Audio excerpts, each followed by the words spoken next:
सूरज सिंह जी। राधे राधे। राधे राधे महाराज जी। महाराज जी, मैं छत्तीसगढ़ में आईपीएस अधिकारी हूँ।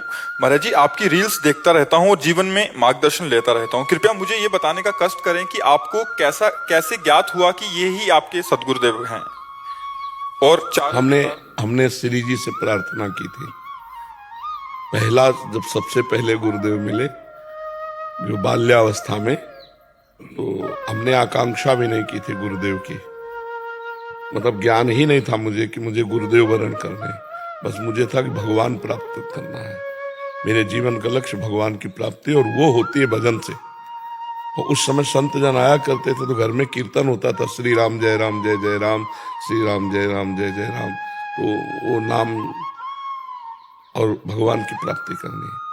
तो इस शरीर के जो पिताजी थे, वो जब पहली बार घर से निकलने के बाद हमें पकड़ा, तो उनका जो भाव था वो उस समय भगवान के द्वारा प्रेरित था। तो हमने कहा, बड़े भैया हम घर नहीं जाएंगे और भगवान का भजन करेंगे और भगवान की प्राप्ति करेंगे। बोले, किसने सिखाया तुम्हें?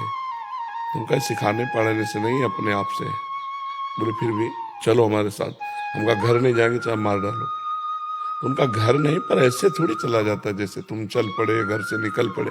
एक परंपरागत, एक आचार्य परंपरागत, एक गुरुदेव की आश्रय वृत्ति। हमका आगे हमें कुछ ज्ञान नहीं, पर हमें इतना है कि घर नहीं जाएंगे और भगवान की प्राप्ति करेंगे। बोले, चलो हम तुम्हें संत के पास ले चलते हैं। तो वो ले गए थे पूज्य गुरुदेव भगवान, जिन्होंने हमें पहली बार स्वीकार किया। उन्होंने कहा, एक हफ्ता छोड़ दो, एक हफ्ता बाद या तो घर आ जाएगा या संत बन जाएगा। तो गुरुदेव की कृपा से और यहाँ जो गुरुदेव हमें प्राप्त हुए, यहाँ हमें श्री जी से प्राप्त हुए।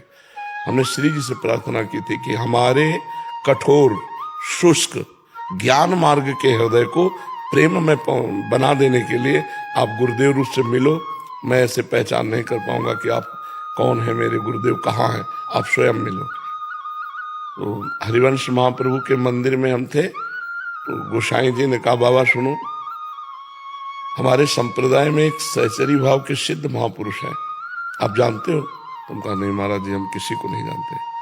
तो उस समय गुरुदेव भगवान मदन टेर के सामने लाडली कुंज था, उसमें रहते थे।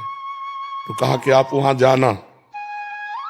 हमारा कोई आकर्षण नहीं हुआ सुन के। कहा, जी। और हमारी बात भगवान पे छोड़ देते थे कि अगर आपको मिलाना है तो मेरे अंदर प्रेरणा करो। हम ऐसे किसी संत से मिलने नहीं जाते थे। हमारा चूंकि एकांतिक जीवन रहा गंगा किनारे का, और बचपन से रहे तो बड़े सावधान रहे, तो बहुत प्रवीणता थी। हम जैसे आप कह दो कि वहां बहुत बढ़िया प्रवचन है, चलो हम नहीं जाएंगे। हमारे अंदर आएगा तो हम जाएंगे, और दूर बैठ के सुनेंगे। जहां वो महात्मा हमें न देख रहे हो, हम उन्हें न देख रहे हो, केवल कान में वचन पढ़ रहे हैं, और उसी से पता चला हाँ ठीक है, तो फिर सामने गए, नहीं तो हट गए, चले गए वहां से।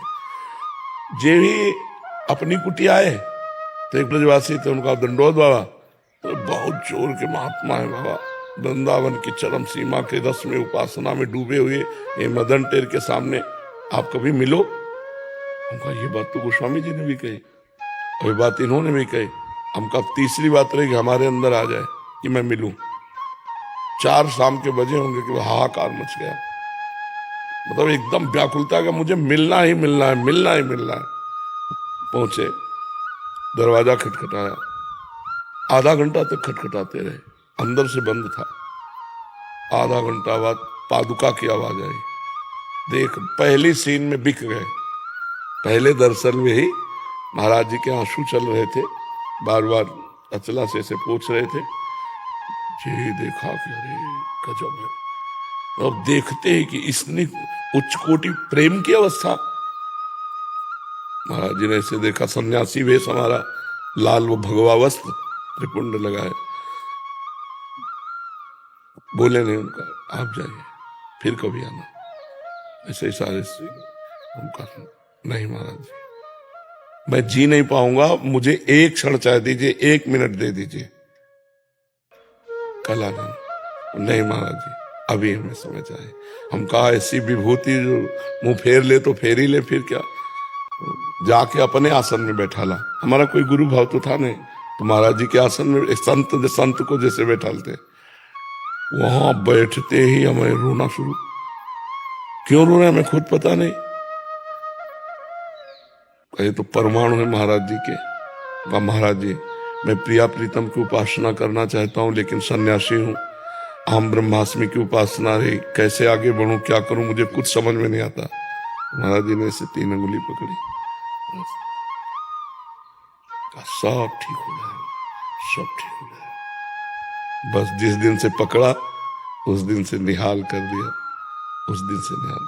तो गुरु की खोज स्वयं ठाकुर जी ने हमें करवाई, हमारी सामर्थ्य नहीं थी कि हम गुरु की खोज कर। हर प्रश्न का तुरंत उत्तर, मौन रहते हैं, बोलते नहीं, लेकिन हमारी सन्यासी बुद्धि तो हर प्रश्न का तुरंत उत्तर गुरुदेव होगा।